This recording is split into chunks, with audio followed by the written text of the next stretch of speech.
Muchísimas gracias. Sí, justamente el tema del día de hoy es muy oportuno, ya que el paciente, ¿le puedes pasar la que sigue, por favor? Muchas gracias. Vamos a abordar tres temas el día de hoy. El primero es el rol del paciente en la seguridad del paciente mismo, el rol del paciente siendo un niño o un adolescente y la experiencia exitosa, ¿para quién tiene que ser esta experiencia exitosa? Aquí pongo esta imagen del alfabeto médico, que es una de las principales causas que se han determinado que influyen en la seguridad del paciente y en la presentación de errores. Una cosa que nosotros incluso hacemos bromas sobre nuestra letra, ¿no? Que a veces es un poco desafortunada, no se entiende de manera correcta. Pues un detalle de estas características puede desencadenar fallas en el sistema y errores que pueden causar la muerte o la pérdida de la función de pacientes que acuden a nosotros justamente en este estado de mayor vulnerabilidad, que acuden a nosotros como médicos, como profesionales de la salud, que ponen su confianza en nuestro conocimiento, ponen su confianza en nuestro actuar y ellos consideran que vamos a tomar la mejor decisión para beneficio de ellos, con la mayor posibilidad de recursos que tengamos, sea una institución pública, una institución privada, pero ellos están asumiendo y están poniendo sus vidas en nuestras manos. Entonces eso implica mucha responsabilidad para nosotros. Toda la semana hemos tratado temas respecto a la seguridad del paciente y la responsabilidad y corresponsabilidad que se está tratando en el ámbito de la salud. En este sentido, me pasas la que sigue, por favor. Uno de mis maestros decía, la salud no lo es todo, pero sin salud no tenemos casi nada. Entonces, es en momentos en los que nuestra salud se ve vulnerada, en la que nuestra integridad física o psicológica se ve dañada o amenazada, que es que tomamos conciencia de que todas las personas, independientemente si somos a veces pacientes, a veces somos médicos, pero todos tenemos un cuerpo físico, por tanto, una vulnerabilidad hacia la enfermedad. Ya no veo la diapositiva, pero aquí tengo yo mi respaldo, la voy a seguir. En este sentido, el principio de primero no hacer daño es una de las máximas en las profesiones asociadas a la salud. Yo no voy a hablar en este caso, en esta plática únicamente del personal médico, porque eso sería tener un sesgo, como si únicamente el personal médico estuviera en contacto con el paciente. Eso no es correcto. Considerar eso es un error que tenemos que evitar. En ese sentido, tenemos aquí que todas las acciones que el personal de salud realiza, pero también todas las no acciones tienen una repercusión. Siempre estamos esperando que esa repercusión sea positiva. Creo que íbamos en la tercera, por favor, muchas gracias, que estamos esperando que esas acciones que nosotros tomamos en pro de la salud del paciente pues tengan unos beneficios. La idea del modelo y de esta integración de salud, de seguridad del paciente es justamente limitar la posibilidad de error y disminuirla al máximo. Todos somos humanos, hay incluso un texto muy famoso en seguridad del paciente que se llama Errar es humano. Sin embargo, pues hay que limitar la posibilidad de que ese error suceda. Ahora, aquí les pongo en negrita subrayado en los servicios de salud, porque pensar que el error es únicamente el personal médico es en sí mismo un error.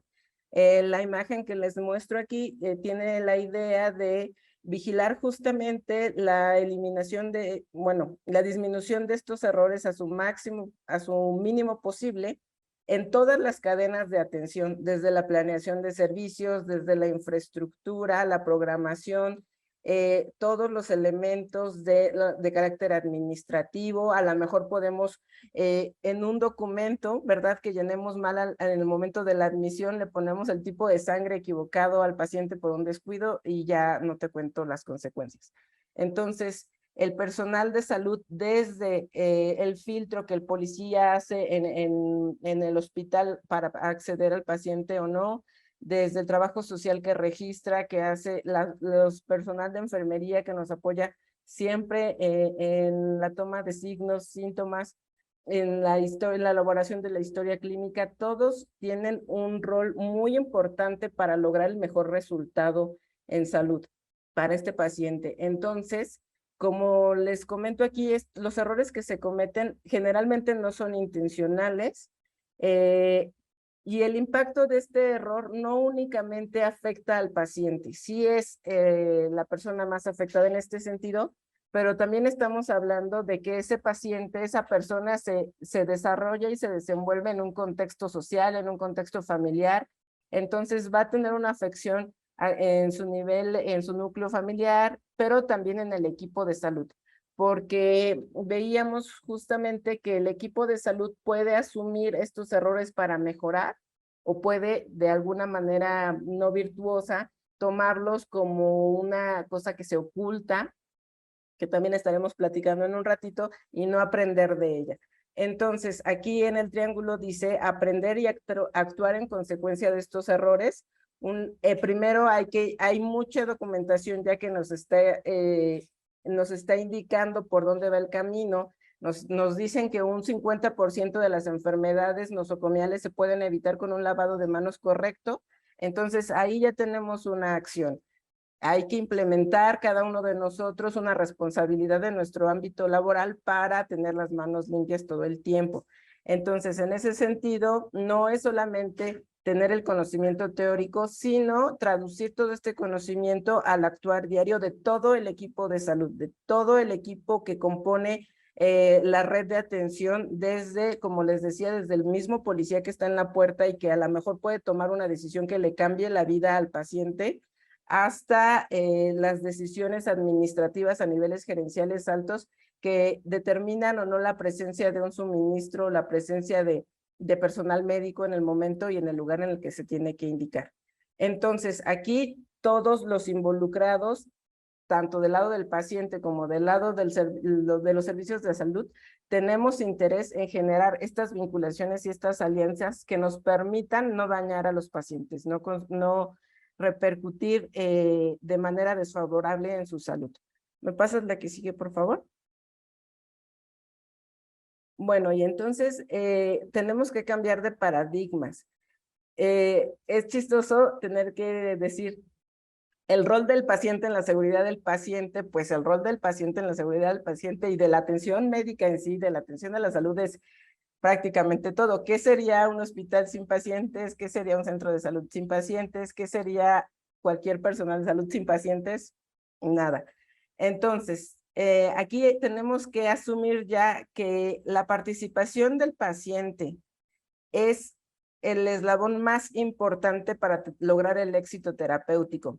Y les pongo aquí una imagen del lado izquierdo que dice, cuando el médico tiene un modelo paternalista, un modelo sumamente autoritario en el que simplemente busca una obediencia terapéutica, él prescribe, él decide y el paciente simplemente obedece. Tenemos esta imagen que me gustó mucho, en la que el médico simplemente cuida al paciente como si fuera un pequeño indefenso que no tiene nada que decir al respecto de su salud.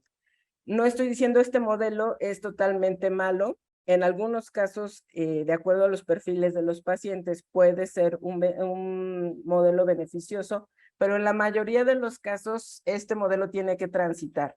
Ya los médicos tenemos que asumir que los pacientes están ahorita ejerciendo mayormente su autonomía, están mucho más empoderados, tienen acceso a la información, no necesariamente la mejor información, eso he de decir, pero ellos ya están en condiciones de ejercer su autodeterminación, asumir también la corresponsabilidad y el autocuidado.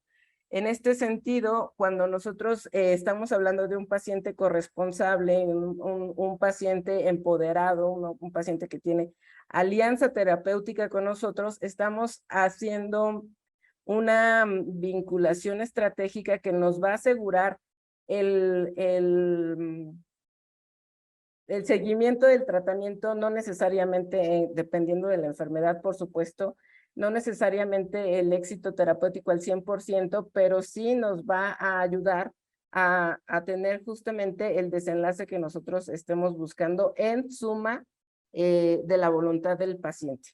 La que sigue, por favor.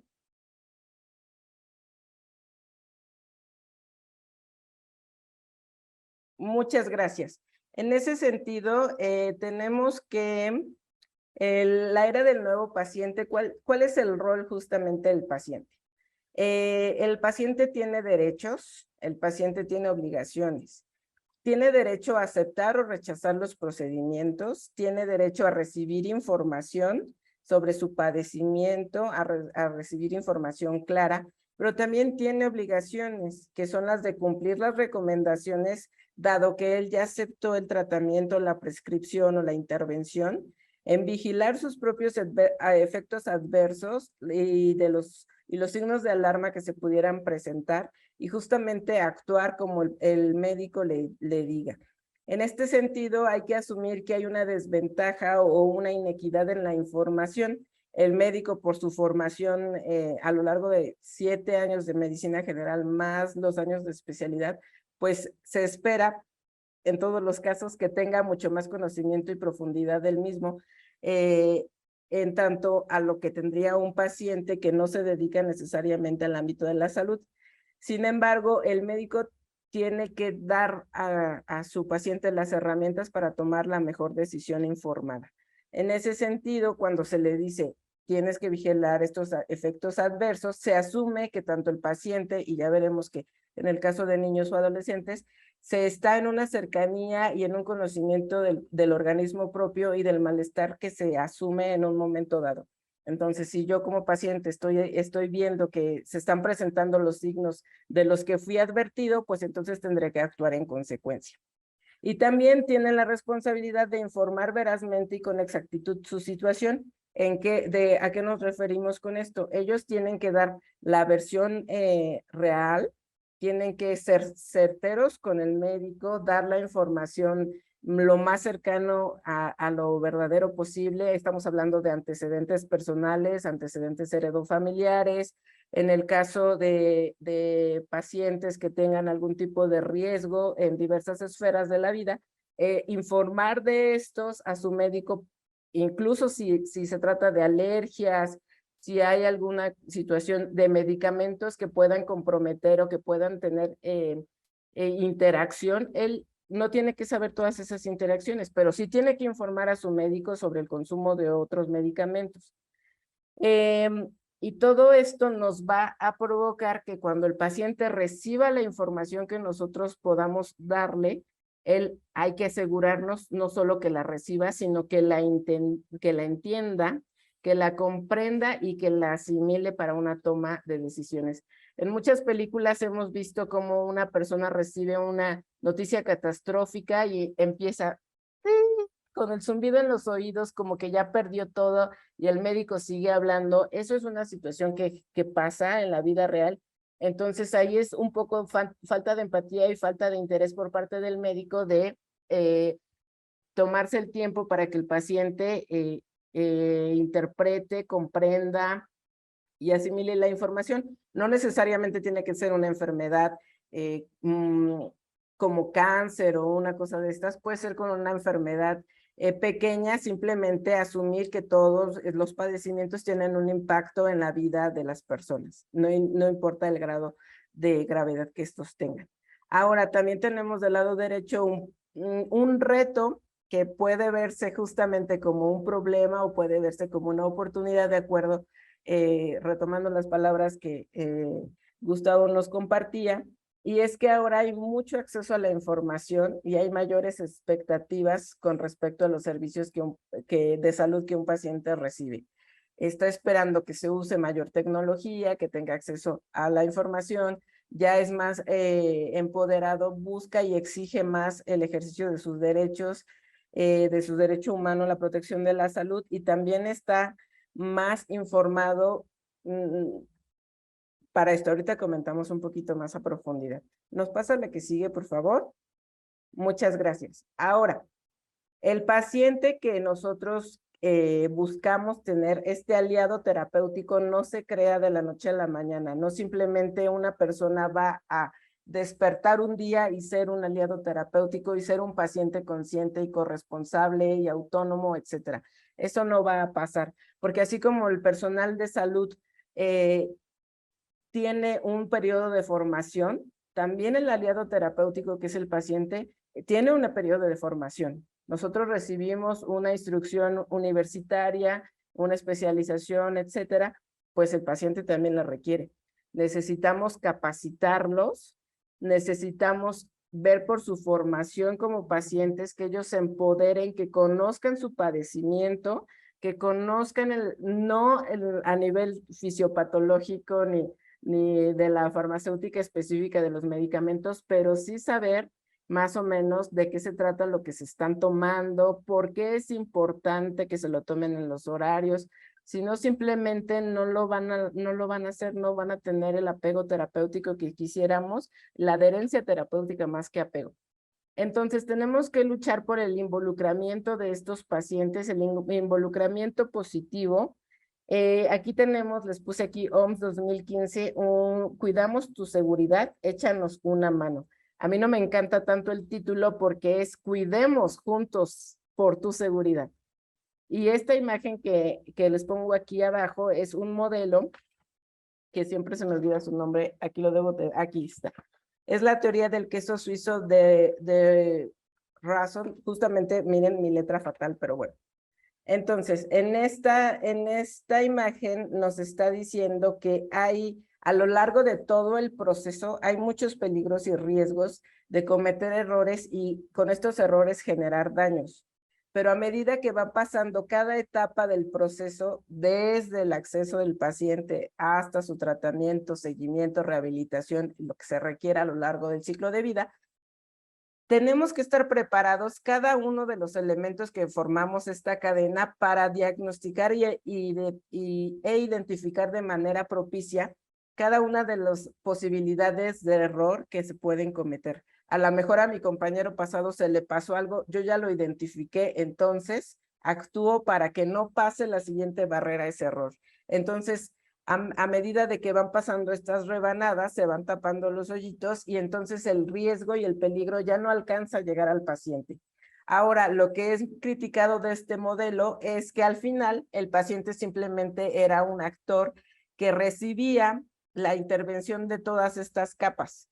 Entonces, uno de los modelos nuevos nos dice que este modelo está bien, que cada una de las etapas tiene que identificar sus riesgos de error y evitarlos, así como uno que identifique los errores que se pudieron haber filtrado todavía a pesar de estas barreras, detenerlos antes de que lleguen al paciente.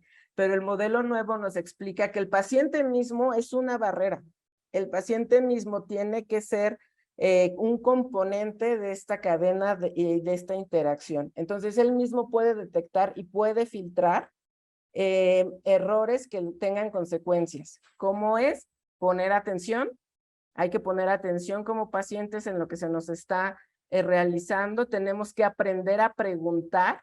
Aquí en la parte derecha les pongo a ustedes este ejemplo de algunas preguntas que los pacientes deben realizar al médico y que a veces puede ser que por pena, va a decir el doctor que soy muy burro, va a decir el doctor que para qué me explica si yo no necesito saber eso. Y también la actitud del médico o del personal de salud frente al paciente va a inhibir esta iniciativa del paciente por ser un aliado terapéutico. Entonces es muy importante el rol que el médico enfrente y que presente en esta negociación, en este intercambio de posturas para incentivar al paciente a ser justamente un paciente involucrado, un paciente aliado de su propio cuidado y de la seguridad. Por ejemplo, tenemos estuve preparando estas diapositivas y había un texto en el que decía que una madre se sentía muy culpable porque le pusieron una quimioterapia a su hija. Entonces ella expresó a la enfermera, es que el color de la quimioterapia no es el que siempre le ponen, pero sí, ya revisó la enfermera, nuevamente sí es. Bueno, pues no, efectivamente no fue error de la enfermera, sino de la barrera anterior de quien etiquetó el medicamento de la farmacia y lo envió.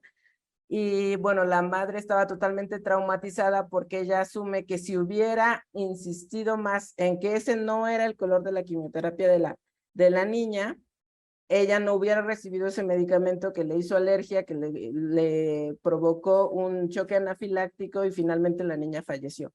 Entonces, tenemos que tener esta apertura de escuchar a nuestros pacientes.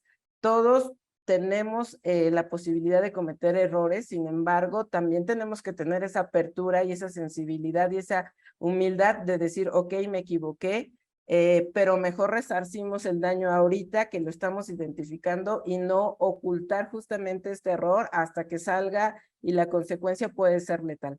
Entonces, estas tarjetas están disponibles en internet, las podemos imprimir y dárselas a nuestros pacientes o incluso en nuestras instituciones desarrollar algún tipo de entrenamiento al paciente para que ellos mismos se vayan poco a poco empoderando, pero del lado bueno y con la información correcta, porque si no, ellos van a buscar la información no necesariamente en los lugares adecuados y entonces después vamos a tener unos pacientes muy empoderados, muy exigentes, pero en el lado oscuro, diríamos, de la fuerza. Entonces, en ese sentido, hay que ir nosotros mismos ayudando al paciente a ejercer su autonomía con información y la toma de decisiones informada. Y asumir que todas las partes del equipo, a mí me gustaría pensar que de las 864 personas que tenemos conectadas, hay de todas las áreas de la salud y hay también personal administrativo, personal de planeación,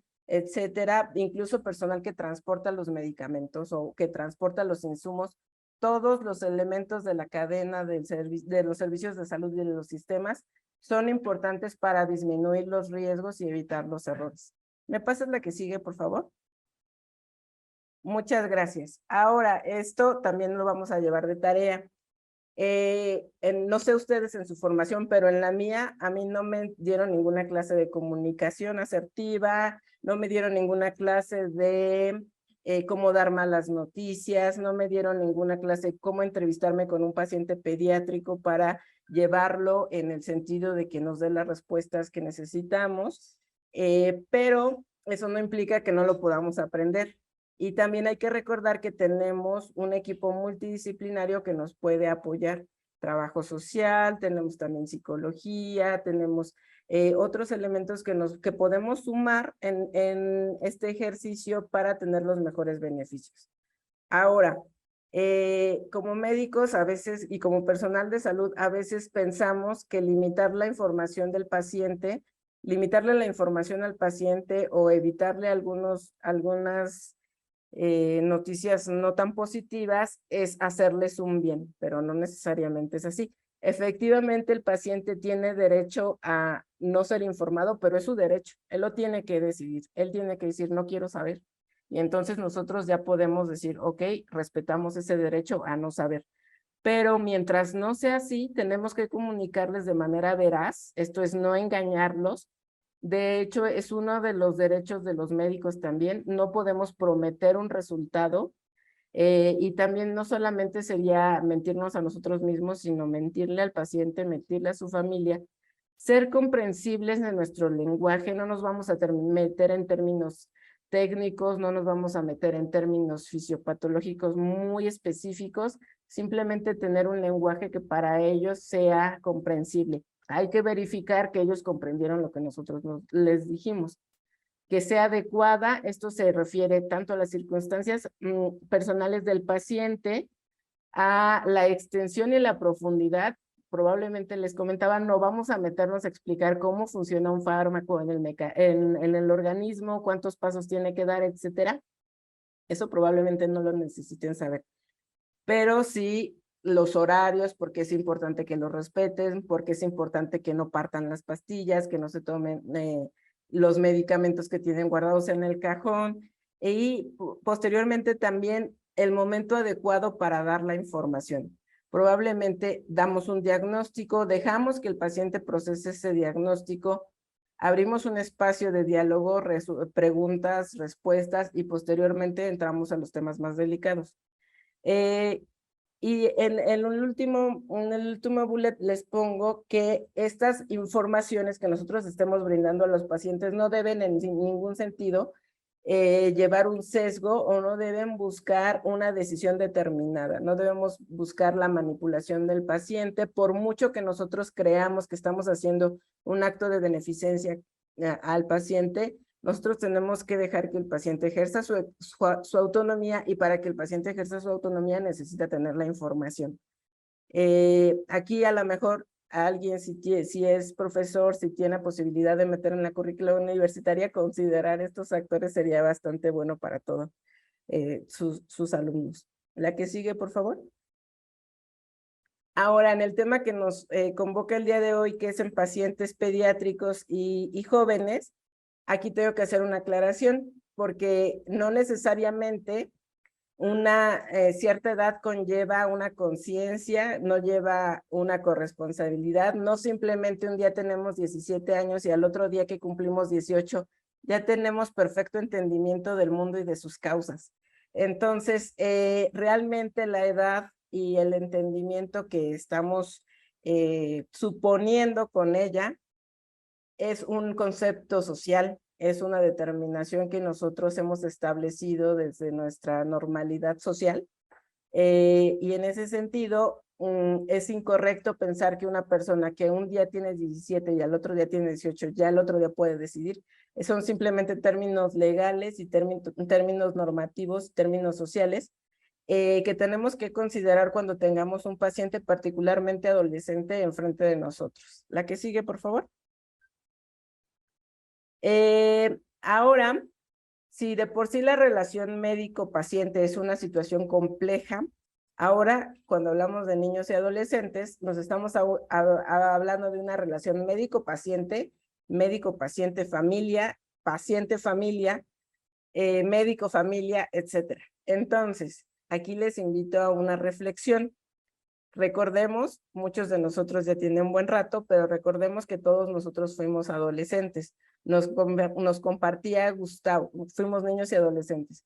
Nos compartía Gustavo justamente este proyecto de vida que él tenía, todas las actividades que él tenía antes de tener este accidente.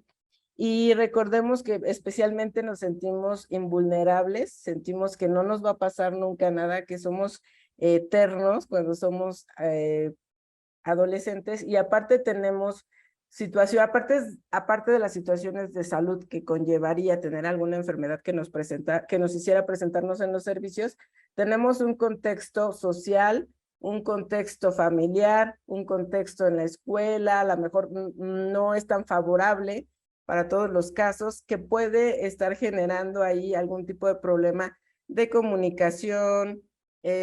Podemos tener algunos casos de abandono, negligencia de los padres, que entonces eso nos va a llevar a que no necesariamente estén tan interesados en su salud. Por tanto, la pregunta que yo les hago a todos a nuestro auditorio, ¿a qué edad una persona entiende lo que sucede con su salud? Y le puse persona a propósito, no le puse niño ni adolescente, porque incluso hay adultos que no entienden todavía lo que conlleva su salud. Entonces, ¿a qué edad o cómo podemos nosotros identificar a una persona que puede asumir la responsabilidad sobre su salud? En ese sentido, también tenemos que evaluar otra cosa. La familia acepta y respeta la opinión del paciente menor de edad, porque el paciente puede estar muy claro en su determinación, puede estar muy claro en su padecimiento, decidir una cosa, y la familia no lo apoya en ese sentido. Entonces, también, ¿cuál es el rol que la familia tiene en esta toma de decisiones? Y lo más importante, ¿a quién le tiene que hacer caso el médico? El médico le va a hacer caso al paciente, le va a hacer caso al niño adolescente, o le va a hacer caso a los padres. Justamente aquí hay algunas actividades que los médicos y el personal de salud no tenemos en México muy claro, puesto que no se ha dado una amplia exploración. Ahorita nos comentarán un caso sobre Guadalajara, se está estudiando justamente el asentimiento informado. Hay un modelo en el que se evalúa la capacidad cognitiva de las personas menores de edad para ver si tienen la capacidad de determinar y tomar decisiones con respecto a su salud, y entonces entra el modelo de asentimiento informado. El asentimiento informado, bueno, primero voy a hacer un paréntesis. El consentimiento informado, que es para los mayores de edad, no es un documento y no debe ser asumido como un documento que se firma para tenerlo metido en el expediente. El consentimiento informado implica un proceso de comunicación largo, explícito, que se toma su tiempo y que puede ser modificado a lo largo de la historia de la enfermedad. Ahora, el asentimiento informado es cuando las personas menores de edad, menores de 18 años, asumen algún tipo de responsabilidad y alguna decisión sobre su salud. En ese sentido, ellos firman también un documento que tiene que tener información que lo respalde, que tiene que tener seguimiento, y el paciente también tiene el derecho de cambiar ese consentimiento, ese asentimiento informado en el momento en el que lo decida. No se escribe en letra, ni el consentimiento, en piedra, perdón, ni el consentimiento ni el asentimiento, y eso lo tenemos que tener muy presente. En el momento en el que el paciente decida retirarse del tratamiento o que decida algún tipo de cambio informado evidentemente, entonces se puede modificar este documento. Y lo que el médico y el personal de salud tiene que velar todo el tiempo es el interés superior del menor. Este interés superior del menor, que viene a partir de la Convención de los Derechos del Niño y que está firmada, también respaldada por el gobierno de México, la Constitución, etcétera, nos indica que tanto las personas como el Estado tenemos que ver siempre por el interés superior del menor. ¿Me pasas la que sigue, por favor? Vamos a ir cerrando, doctora, porque estamos un poquito ya sobre el Perfecto. tiempo. Muchas gracias. La que sigue, por favor, rapidísimo. Les dejo aquí una reflexión muy corta. Los papás antivacunas. Tenemos también la transfusión de sanguínea de niños, hijos de padres testigos de Jehová. Arriba tenemos una película, no para ser nostálgica, sino simplemente para retomar el ejemplo de un par de adolescentes que tienen ahí situaciones en las que la mamá está tomando decisiones sobre la vida de ambas. La que sigue, ¿me la puedes pasar, por favor? Son reflexiones, ahorita no vamos a deliberar a profundidad, esto puede llevar muchísimo tiempo. La importancia del mensaje que les quiero transmitir es que los errores, ¿me pasas la que sigue para terminar, por favor? ¿Qué necesitamos hacer? Necesitamos hacer un cambio de cultura, dejar de ocultar los errores y dejar de pensar en el castigo que vamos a obtener de este error, dejar de pensar que vamos a tener repercusiones legales, que vamos a tener a lo mejor el enojo de los padres, de los familiares, que vamos a tener, por ejemplo, un castigo institucional, que nos van a correr, que vamos a perder nuestro prestigio médico. Tenemos que dejar de pensar en el error como una situación punitiva o de castigo, y tenemos que empezar a voltearlo y ver el aprendizaje que se puede derivar, el beneficio de un cambio a lo largo del tiempo y para los pacientes que vienen después, y la corrección, si es posible todavía, del daño que ya hicimos. Errar es humano, efectivamente, pero aprender también es humano. Entonces, debemos de dejar esta noción peyorativa que asociamos con el error y empezar a aprender del error mismo. Una reflexión: si el cumplimiento normativo y la medicina, no era preventiva, era la medicina, esta medicina que hacemos buscando no tener problemas legales ni demandas, se me olvidó ahorita el nombre, Defensiva. pero defensiva, exacto. La medicina defensiva, la aplicación de multas, la aplicación de castigos, ¿es la mejor manera de promover estos cambios? ¿Estamos seguros? Porque eso como que no nos ha funcionado. Entonces tenemos que ir buscando otras opciones. Y la última es aprender a escuchar. Hay que escuchar a nuestros pacientes. Cuando ellos nos están dando ellos son dueños de su propio organismo. Entonces, si ellos nos están diciendo, este medicamento no me cae bien, ese medicamento no es el mío, el procedimiento me lo están haciendo raro, hay que aprender a escucharlos, hay que tomarlos en cuenta y sobre todo hay que educarlos para que logren ser los pacientes que necesitamos.